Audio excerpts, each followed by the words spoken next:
একজন প্রাক্তন ফিনিশ সৈনিক যিনি একসময় ফিনল্যান্ডের হয়ে সোভিয়েত ইউনিয়নের বিরুদ্ধে যুদ্ধে অংশ নিয়েছিলেন এবং একাই ৩০০ রাশিয়ান সৈনিককে হত্যা করেছিলেন। কেনই বা এই নির্জন জনশূন্য ময়দানে থাকছে এবং কেনই বা জার্মানির নাজি আর্মি তাকে প্রাণী মারতে উঠে পড়ে লেগেছে? টানটান উত্তেজনার এই গল্পের রহস্য জানতে ভিডিওটি শেষ পর্যন্ত দেখতে থাকুন। সিনেমার নাম হচ্ছে শিশু। বেসিক্যালি শিশু শব্দটি ফিনিশ ভাষা থেকে এসেছে, যার অর্থ অদম্য সাহস এবং দৃঢ় সংকল্পতা। সময়টা হচ্ছে 1944 সালে। দ্বিতীয় বিশ্বযুদ্ধ প্রায় শেষের দিকে। ফিনল্যান্ডে সোভিয়েতরা প্রায় ঢুকে পড়েছে। সেই সময় ফিনল্যান্ড আর সোভিয়েতের মধ্যে একটা চুক্তি হয়। চুক্তির নাম হলো মস্কো আর্মিস্টিস। চুক্তি অনুযায়ী ফিনল্যান্ডে যে কয়জন নাজি বা জার্মান সেনা রয়েছে তাদের প্রত্যেককে সেই ফিনল্যান্ড ছেড়ে চলে যেতে হবে। যুদ্ধ প্রায় শেষ, জার্মানিও হেরেও গেছে। তবে দেশ ত্যাগ করার পূর্বে তারা সামনে যা পাচ্ছে তাই ধ্বংস করে যাচ্ছে। এমনকি অনেক মেয়েদেরকে তারা কিডন্যাপ করে নিয়েছে। তবে এরই মধ্যে এগুলো থেকে সম্পূর্ণ আলাদা একজন মানুষ, যার নাম হচ্ছে কর্পি। একজন প্রাক্তন ফিনিশ সৈন্য ছিল, যুদ্ধ ছেড়ে দিয়ে এখন নতুন করে জীবনযাপন করছে। মানুষটি এই নির্জন জায়গায় গোল্ড মাইনিং করছে, অর্থাৎ সোনা খোঁজার চেষ্টা করছে। তার সাথে রয়েছে তার প্রিয় ঘোড়া এবং কুকুর। এক স্থানে তার সন্দেহ হয় সোনা থাকতে পারে, তাই মনে দৃঢ় সংকল্প নিয়ে মাটি খনন করতে থাকে। সে যেটা কল্পনা করেছে সেটাই পায়। সেখানে অনেকগুলো সোনা ছিল। সে অনেক খুশি হয়ে যায় এখন সোনা নিয়ে স্থানটি ত্যাগ করা। মানুষটি যখন গোসল করছিলেন তখন দেখা যায় তার শরীরে বিভিন্ন ক্ষতচিহ্ন, অর্থাৎ সে কোনো সাধারণ মানুষ নয়। যদিও যুদ্ধ করা অনেক আগে তিনি ছেড়ে দিয়েছেন। সে তার সোনাগুলো ব্যাগের মধ্যে ভরে তার কুকুরটাকে সাথে নিয়ে ঘোড়ার পিঠে চড়ে রওনা দেয়। অন্যদিকে সেই জার্মান সেনারা ফিরছিলেন।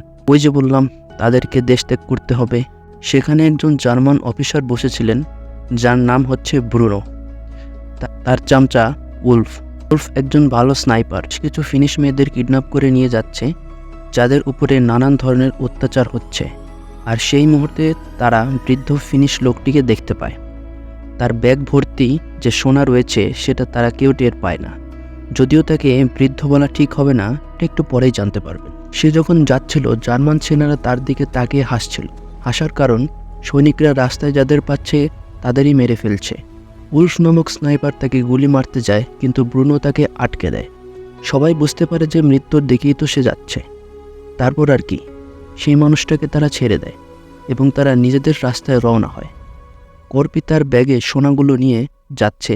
দেখতে পায় প্রত্যেকটা ইলেকট্রিক পোস্টে একটা করে মানুষকে ঝুলিয়ে রাখা হয়েছে। মানে যুদ্ধের প্রেক্ষাপট আর কি। আমরা হালকা বুঝতে পারলাম যুদ্ধের প্রেক্ষাপট, কিন্তু আমরা তো জানতাম লোকটি মৃত্যুর দিকে যাচ্ছে। দেখতে দেখতে কিছু জার্মান সেনাকে নজরে পড়ে, যারা সেখানে আঁটি গেয়ে বসে রয়েছে। তারা তাকে বৃদ্ধ লোক বলে ডাকে এবং তার কাছে যে সোনা আছে তারা দেখতে পেয়ে যায়। সৈন্যগুলো বৃদ্ধ লোকটিকে মেরে ফেলার সিদ্ধান্ত নেয়। এখানে আবার তাকে বৃদ্ধ লোক বললেও ভুল হবে, কারণ প্রত্যেকটা জার্মান সেনাকে কর্পি নৃশংসভাবে হত্যা করে। সেখানে অনেক জোরে গুলির আওয়াজ হয়। বৃদ্ধ কর্পির মনে কোনো মায়া দয়া নেই। বহুদূর থেকে এতগুলো গুলির আওয়াজ শুনতে পেয়ে ট্যাঙ্কের উপর বসে থাকা ব্রুনো শুনতে পায় আফটার অল অনেকগুলো গুলি তো চলেছে সেখানে। এসএস অফিসারটি মনে করে এতগুলো গুলি চলার কারণ কি। তারা পুনরায় ফিরে আসে এবং তাদের একজন জার্মান সেনাকে দেখে মাটিতে আহত অবস্থায় পড়ে আছে। সেই অফিসার আহত সেনার কাছে একটি স্বর্ণের টুকরা পায়। সে বুঝতে পারে যে বৃদ্ধ লোকটি সোনা নিয়ে ঘুরছে। তারা তাদের সম্পূর্ণ প্ল্যান পরিবর্তন করে ফেলে। তাদের মূল লক্ষ্য এখন গোল্ড মাইনারকে ধরা এবং সোনাগুলো কবজা করা।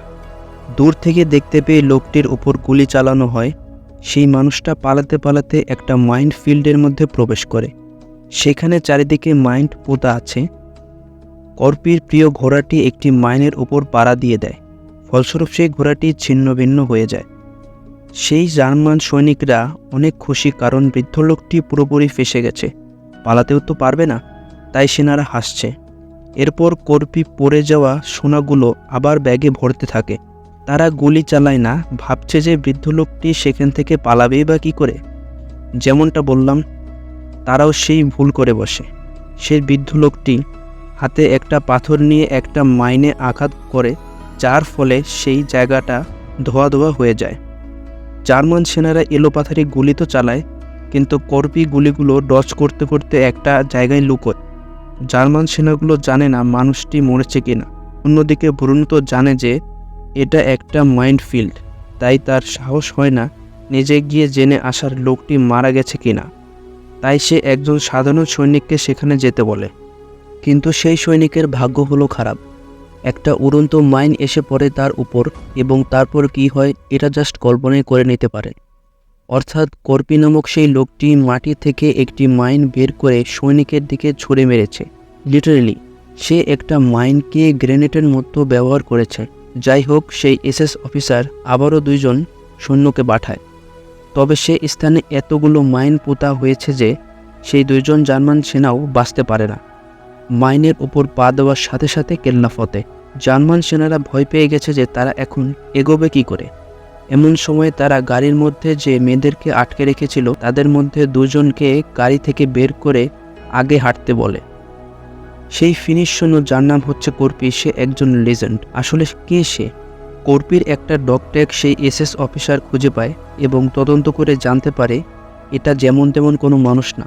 উপরতলা থেকে অর্ডার আসে যে সেই মানুষটার পিছনে না গিয়ে যাতে তারা তৎক্ষণাৎ সেখান থেকে পালিয়ে যায়। তারা যে এতক্ষণ জ্যান্ত রয়েছে এটা তাদের ভাগ্য।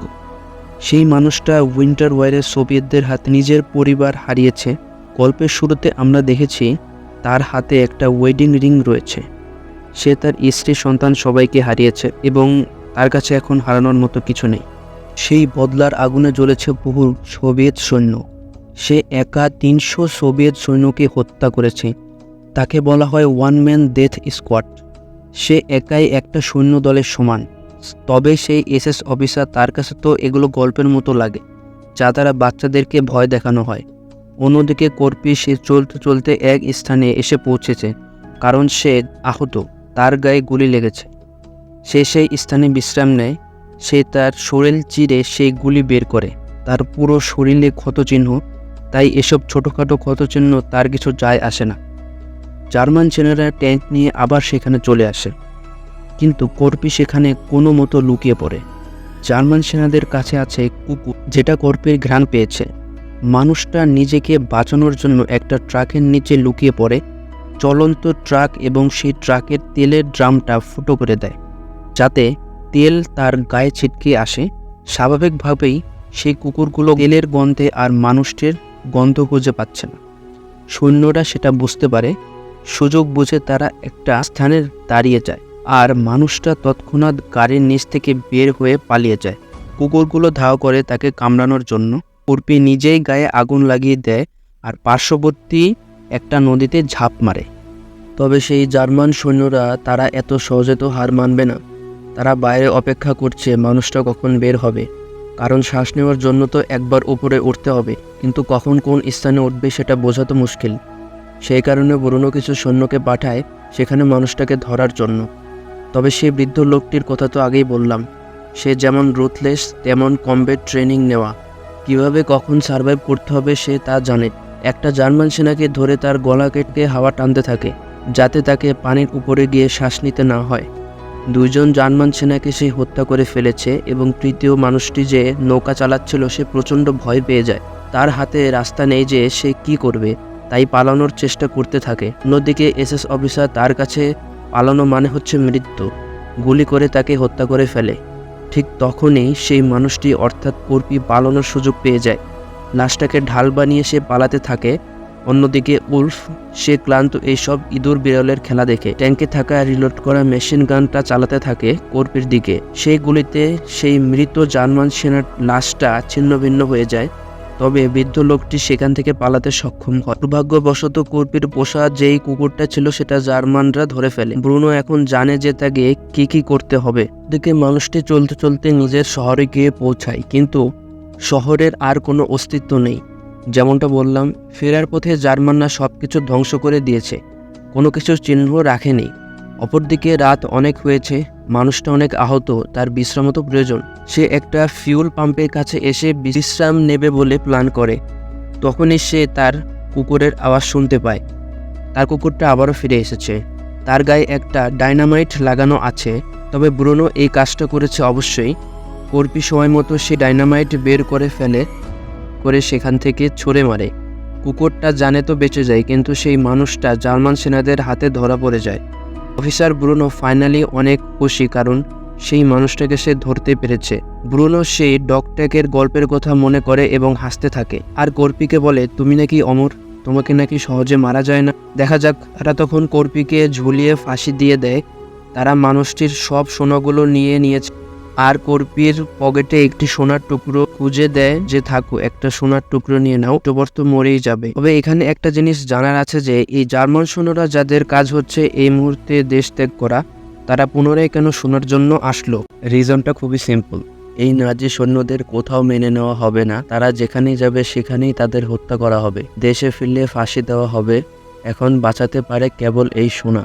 এই সোনার সাহায্যে তারা একটা নতুন জীবন শুরু করতে পারবে। বৃদ্ধ লোকটি মারা গেছে এটা ভেবে জার্মান সেনারা সেখান থেকে চলে যায়। তবে না, সেই মানুষটি মারা যায়নি। সেই কাঠের খুঁটির সঙ্গে একটা পেরেক বেরিয়েছিল, কিন্তু পেরেকের নাগাল সে পায়নি, যার কারণে একটি রডের টুকরো বেরিয়েছিল, সেটা তার পায়ের ক্ষতস্থানের মধ্যে ঢুকিয়ে দেয়, যাতে সে একটা সাপোর্ট পেতে পারে। বুঝতেই তো পারছেন, তাকে ফাঁসি দেওয়া হয়েছে, তার পায়ের একটা সাপোর্ট তো দরকার শ্বাস নেওয়ার জন্য। সেই রডের টুকরোকে সে পায়ের মধ্যে ঢুকিয়ে দেয়, আর প্রবল যন্ত্রণা সহ্য করেও যাতে সে জ্যান্ত থাকে, আর এরকমভাবে সে সকাল অবধি সারভাইভ করে। তবে এরই মধ্যে দুজন জার্মান সেনা সেখানে প্লেনে ল্যান্ড করে। তারা সেখানে এসেছে পরিত্যক্ত কিছু গাড়ি থেকে তেল চুরি করার জন্য, এবং সেই প্লেনের আওয়াজে অর্থাৎ ভাইব্রেশনে সেই কাঠের খুঁটিটা নড়ে চড়ে ওঠে, আর সেই কর্পি মাটিতে পড়ে যায়। একজন জার্মান সৈন্য এগিয়ে এসে দেখে যে হ্যাঁ, সে মানুষটি এখনও বেঁচে আছে। তার বস তাকে অর্ডার করে যে সে মানুষটিকে এবং কুকুরটি সহ একসাথে হত্যা করতে, কারণ তার কুকুরটিও পাশে ছিল। তারা কল্পনাও করেনি যে তারা কার সাথে পাঙ্গা নিয়েছে। মানুষটি খুবই রুথলেস, নৃশংসতার একদম চরমে পৌঁছে গেছে। সেই জার্মান সৈন্যগুলোকে সে হত্যা করে দেয়। তবে এত কিছুর পরও কি হলো? তার সোনাগুলো তো জার্মান সেনারা নিয়ে চলে গেছে। চরম দুঃখে সে মাটিতে বসে থাকে। তবে সেখানে পড়ে থাকা জার্মান সেনাদের দেখে তার মাথায় আসে, তারা যে প্লেনটা নিয়ে এসেছিল এটা নিয়ে তো সে যেতে পারবে।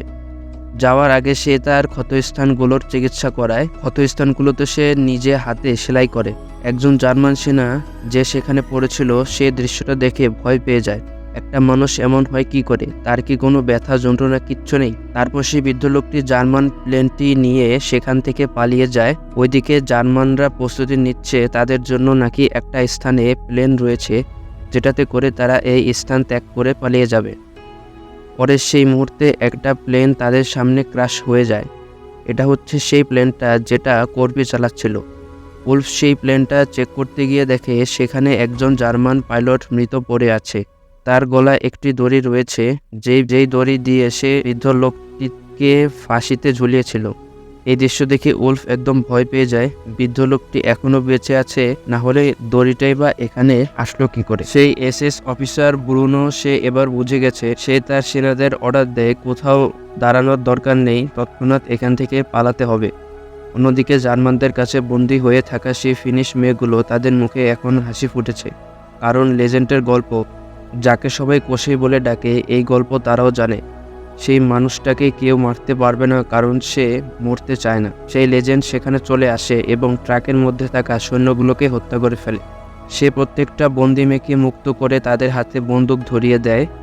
মেয়েগুলো সেই ট্রাকটা হাইজ্যাক করে এবং সেই বন্দুকের সাহায্য নিয়ে আর একটা ট্রাকে হামলা করে, যার মধ্যে জার্মান সৈন্যরা ছিল। অন্যদিকে সেই লেজেন্ড চলে যায় সে ট্রাকে, যার মধ্যে সেই এসএস অফিসার লুকিয়েছিল। পুলিশ তখন তাকে হত্যা করার জন্য ট্যাঙ্কের বাইরে বেরিয়ে আসে এবং তারা দুইজন লড়াই করতে করতে ট্যাঙ্ক থেকে পড়ে যায়। অন্যদিকে এসএস অফিসার ব্রুনো ট্যাঙ্ক থামায় না, চুপচাপ সেখান থেকে পালায়। এজেন্ট উলফকে খুব মার মারে।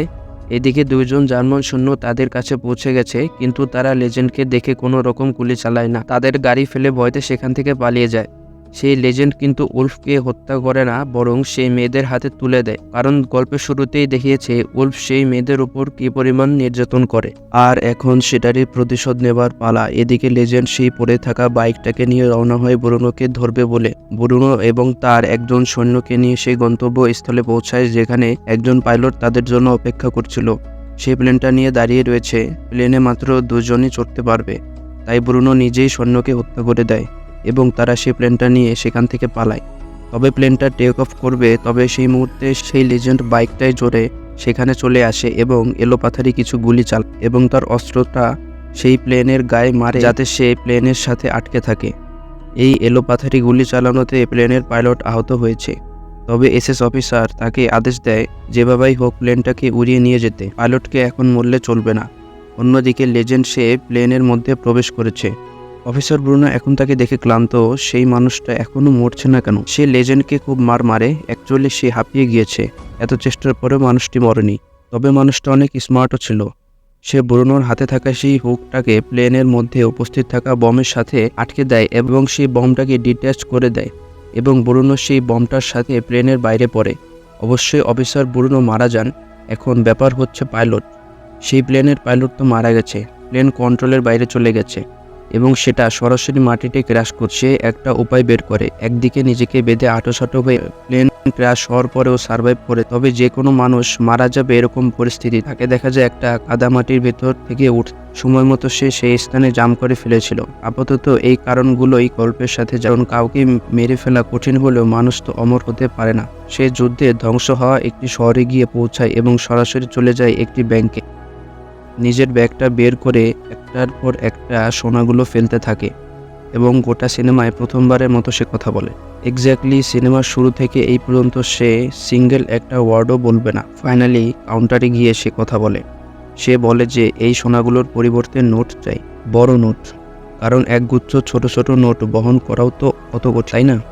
সো এই সিনেমাটা এখানেই শেষ হয়, আর এই হচ্ছে স্টোরি। যারা অ্যাকশন প্যাক সিনেমা পছন্দ করেন, যেখানে ব্রুটালিটি অর ভায়োলেন্স রয়েছে, দুর্দান্ত কিছু মিউজিক রয়েছে যেগুলো শুনে আপনি নিজেও এনার্জেটিক ফিল করবেন, ডেফিনেটলি এই সিনেমাটা আপনার দেখা উচিত। আমি হাইলি রেকমেন্ড করব। আমার তো অত্যন্ত ভালো লেগেছে, কারণ এই সিনেমা থেকে অনেক কিছু শেখার আছে। তার মধ্যে অন্যতম হলো পরিস্থিতি যতই কঠিন হোক না কেন, কখনো হাল ছাড়া যাবে না। মনে দৃঢ় সাহস আর ধৈর্য নিয়ে প্রতিকূলতা মোকাবেলা করে এগিয়ে যেতে হবে। আজ এই পর্যন্তই। ভিডিওটি আপনাদের কেমন লেগেছে কমেন্ট করে জানাবেন এবং একটি লাইক ও চ্যানেলটিকে সাবস্ক্রাইব করে আমার এই চ্যানেলের সঙ্গী হবেন। ধন্যবাদ।